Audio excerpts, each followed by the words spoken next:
दोस्तों, फिर एक बार अबीरा के ज़िंदगी में तूफ़ान आया और क्या होगा, कैसे सुलझा पाएंगे, क्या होगा मायरा का, और मुक्ति क्या मायरा को निकाल पाएगी अपनी परिस्थितियों से।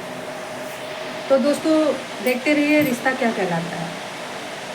मैं आप लोगों को बताने जा रही हूँ कि जैसे ही कृष्ण ने अरमान पोद्दार को अपने अंडर पे किया, वैसे ही अबीरा ने सोचा और दादी साहब ने भी अरमान से ये बात कही कि अभी तक तो सब बेटर था, सब कुछ अच्छा था, लेकिन भविष्य के लिए तो कुछ करना ही पड़ेगा। जैसे ही दादी साहब ने कहा और अरमान ने उसको सोचा थोड़ा, और जैसे अरमान और दादी साहब की बातें हो रही थी, वैसे ही अबीरा ने सुन लिया।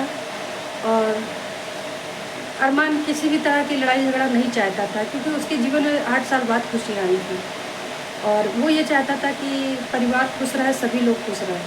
तो दोस्तों, ऐसा ही कुछ हुआ कि अभी कहते हैं कि एक कामयाब मर्द के पीछे औरत का हाथ होता है, लेकिन ये भी कहा जाता है एक कामयाब औरत के पीछे भी मर्द का हाथ होता है। तो ये दोनों ही कहानी बिल्कुल सेट पे बैठती है अगर जीवन साथी जो अच्छा होता है।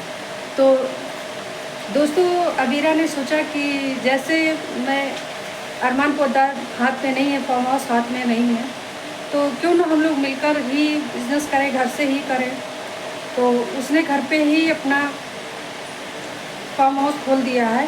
और अब दोस्तों, ये तो ठीक है, और इसी में बीच में अरमान को जैसे ही उसका उद्घाटन होता है, अरमान तैयार होता है, वैसे ही अरमान को चक्कर आ जाते हैं। फिर भी अरमान उस बात को नहीं जानता है और ना ही अबीरा समझ पा रही है कि अरमान को ऐसी प्रॉब्लम क्यों हो रही है। और उधर मुक्ति और मायरा पार्टी में जाते हैं। अब मुक्ति और मायरा के साथ कौन गेम खेल रहा है, क्या गेम खेल रहा है, ये तो समय ही बताएगा। और मैं भी आप लोगों को तभी ही बता पाऊँगी, क्योंकि अभी बता दूँगी तो फिर वो बात नहीं रहेगी। तो दोस्तों, मायरा जो है वो पार्टी में गई है और वहाँ पर वो ये समझती है जो क्लासमेट है उसके साथ वो मैसेज करता है, वो बात करता है, लेकिन ऐसा कुछ भी नहीं है।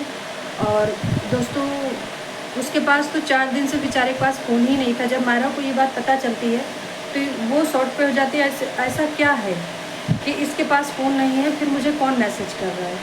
जैसे ही मायरा उसको ब्लॉक करने जाती है तो तुरंत ही मायरा को फिर मैसेज करता है कि आप मुझे ब्लॉक नहीं करेंगी, या कर भी देंगी तब भी मैं आपका पीछा नहीं छोड़ूंगा। क्या होगा जब अरमान को पता चलेगा, कैसे मायरा अरमान को बताएगी, और कैसे अबीरा के ऊपर ये बात अबीरा को दिमाग लग जाएगी। क्या मुक्ति कुछ कर पाएंगी, मुक्ति मायरा को बचा पाएंगी, या दोनों की ही साजिश है, या कृष्ण ने ये साजिश रची है। क्योंकि मेहर के पिताजी जो हैं वो काफ़ी अबीरा की फैमिली के पीछे और सभी के पीछे पड़े हुए हैं मिटाने के, और इसी में मुक्ति के पीछे भी और मायरा के पीछे भी ये चीज़ हो सकती है। तो दोस्तों, आप लोग देखते रहिए ये रिश्ता क्या कहलाता है। एक पारिवारिक कहानी जो हम ही सबके ऊपर आती है।